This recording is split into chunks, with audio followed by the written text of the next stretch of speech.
Hello dear student, welcome back to my channel mister Pathan education channel. तो यहाँ पर हम आपके लिए वाइवा क्वेश्चन एग्जाम में जो पूछे जाते हैं पुष्प की संरचना यानी स्क्वायर ऑफ फ्लावर, ठीक है, फ्लावर यानी पुष्प की संरचना जो आपका स्ट्रक्चर है चार्ट पेपर में अगर आप बना के ले जाते हैं पुष्प की संरचना बायोलॉजी में, ठीक है।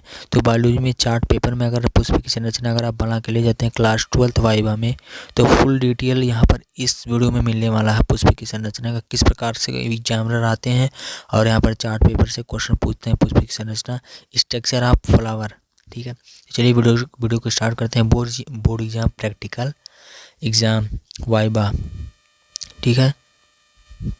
पुष्प की संरचना बायोलॉजी वाइवा क्वेश्चन टॉपिक, ठीक है। जो भी आपका टॉपिक होता है क्वेश्चन पूछा जाता है इम्पोर्टेंट उसके बारे में यहाँ पर चर्चा करने वाले। पुष्प या फूल की संरचना में 4 मुख्य भाग होते हैं।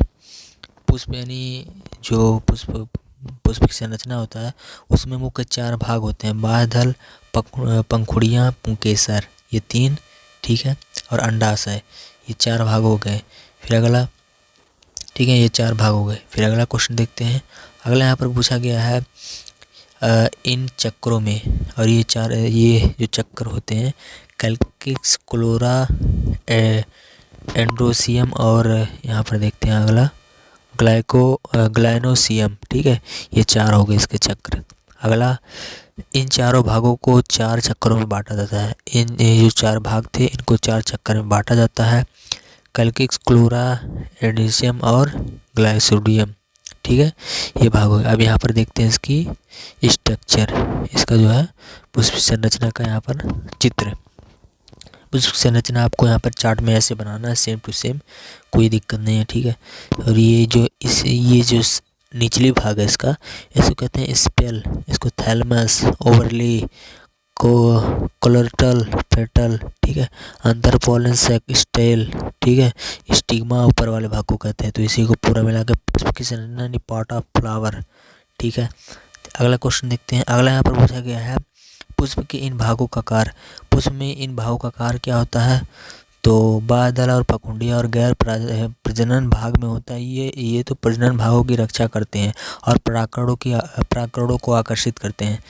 पुष्प की संरचना जो है वो परागकणों को आकर्षित करते हैं। और पुंकेसर मतलब अगला देखते हैं, ऐसे दिख नहीं रहा अच्छे से, यहाँ से पढ़ते हैं। बाह्यदल और पंखुड़ियाँ प्रजनन भाग लेते हैं। ये या तो प्रजनन भागों की रक्षा करते हैं या तो परागकणों को आकर्षित करते हैं। पुंकेसर फूल का नर भाग होता है, इससे पराग पैदा होता है, ठीक है। अगला, अंडक फूल का मादा भाग होता है, इसमें अंडाशय और परबीजी होता है, ठीक है। इसका स्ट्रक्चर इस प्रकार से आप देख सकते हैं, जो कि बुक में बनाया हुआ था। इस प्रकार से ऊपर वाले भाग को पुंकेसर, परागकोश तंतु ऊपर वाले भाग को कहते हैं वर्तिकाग्र, वर्तिका, अंडाशय, स्त्रीकेसर, ठीक है, बीजांड, बाह्यदल, पंखुड़ी, ठीक है। ये सारे इसके पार्ट हो गए।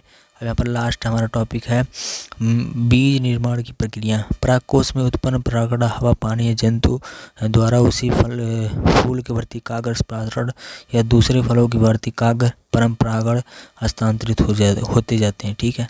अगला पॉइंट है परागकण के एक नलिका विकसित होती है और वर्तिका से होते हुए बीजांड में पहुँचती है। वर्तिका से होते हुए बीजांड में पहुँचती है। अंडाशय के अंदर नर व मादा युग्मक के निषेचन होता है तथा युग्मन का निर्माण होता है, ठीक है।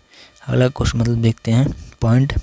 युग्मन में विभाजन होकर भ्रूण का निर्माण होता है। बीजांड एक कठोर आवरण विकसित होकर बीज में बदल जाता है, ठीक है।